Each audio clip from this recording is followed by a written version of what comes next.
Bonjour, bienvenue au GAEC Manière à Chazeuil en Côte d'Or. Donc un GAEC composé de 3 associés, donc mon père Didier et mon frère Alexis, moi Cyril, sur une exploitation polyculture élevage laitier.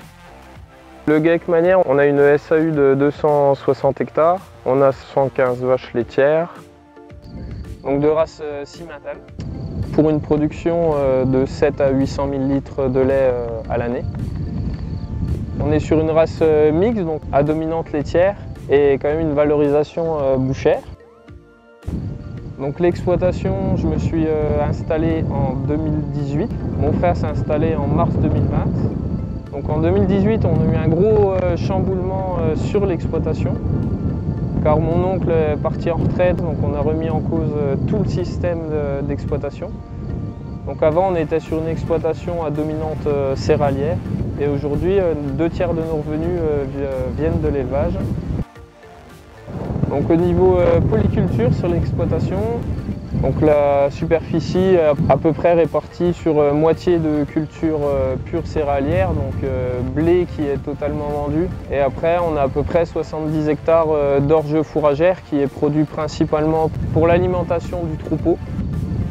Et par exemple, pour cette année, j'aurais vendu 60 tonnes d'orge d'hiver fourragère.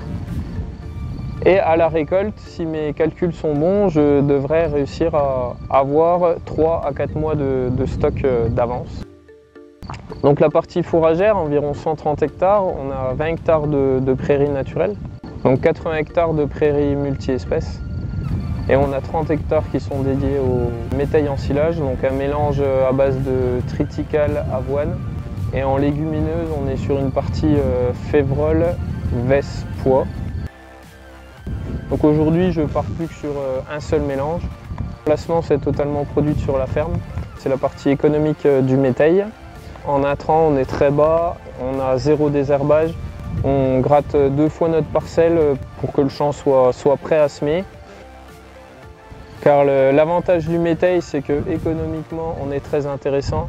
Agronomiquement, c'est une culture qui est intéressante parce qu'on mélange plusieurs cultures et il y a beaucoup de bénéfices entre les cultures.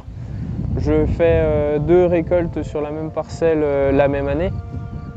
Donc on est toujours sur un volet économique et un volet simplification pour gagner en temps de travail également. Aujourd'hui, sur l'exploitation, on a un système assez complet. On a une bonne répartition entre l'élevage et les cultures. 2 tiers de notre revenu aujourd'hui provient quand même de l'élevage. Donc ça, c'est un changement qui est intervenu suite à 2018. Donc c'est de là qu'on a réfléchi à l'autonomie fourragère pour produire donc tout le fourrage qu'on avait besoin. De l'autonomie fourragère, on est venu aussi le travail sur la production de protéines au maximum sur l'exploitation. Aujourd'hui, pour produire 700 000 litres de lait, on achète 2 camions de tourteaux de colza.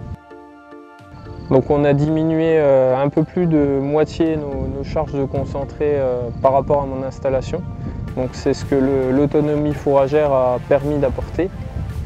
Et vu la conjoncture actuelle, je pense que c'est le modèle qu'il fallait aller. Donc la conjoncture actuelle et le climat actuellement qui est très compliqué. Donc on essaye de faire le maximum de stock.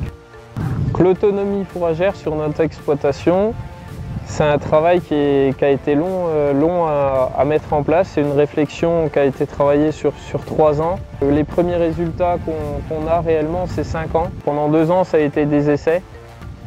L'autonomie fourragère, ça se travaille sur son exploitation.